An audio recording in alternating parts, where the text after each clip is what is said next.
A sobering look at the far right. One of the best parts about London is how multiculturally diverse the city actually is. There's so much to see and do, and the culture of the city has been shaped and changed over the years into a beautiful mosaic of different influences. Unfortunately, not everyone in this country shares that same enthusiasm. There are pockets of Britain consumed by a rage, a xenophobic nasty anger that's been distorted and woven into far-right movements. The media is as much to blame as these individuals themselves, with the Daily Mail and the Sun newspapers in particular printing fear-mongering bile for years. Whether it be the horrors of the EU, how immigrants are flooding into Britain and taking jobs, or even BLM being terrorists, these narratives continue to spin and distort the truth. The reality, of course, is far from this fiction, but it's enough to keep the distorted narrative flowing, and extremist individuals indoctrinated to this worldview. It was perhaps always inevitable that someone would take things to a new level.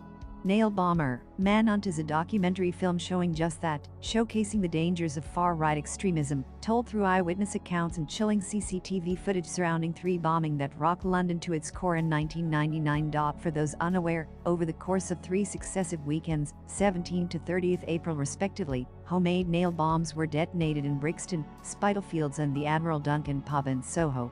These were deliberate attacks, an attempt to spark up a racially fueled war that would, at least according to the bomber anyway, go on to start a nationwide civil war. The London nail bomber himself is 22-year-old David Copeland, who to this day proudly declares that he's a Nazi and hates gays.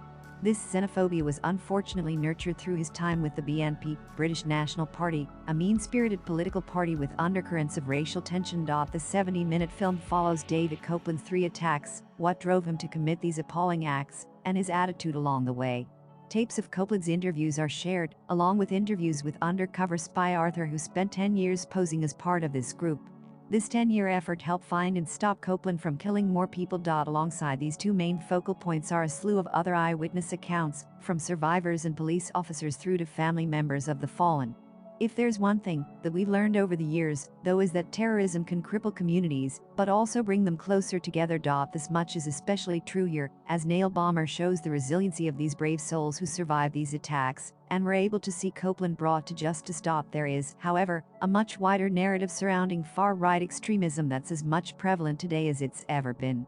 I won't get all political, but suffice to say all you need to do is look at the reaction to Jodie Turner-Smith being cast as Anne Boleyn to see these archaic attitudes are still prevalent in society. Nailbomber, Manhunt is a sobering look at how far these hate crimes can go, and a reminder that far-right extremists are a very real threat. While the documentary doesn't hold the media to account as much as it perhaps should, this is a minor point in what's otherwise a gripping and hard-hitting film.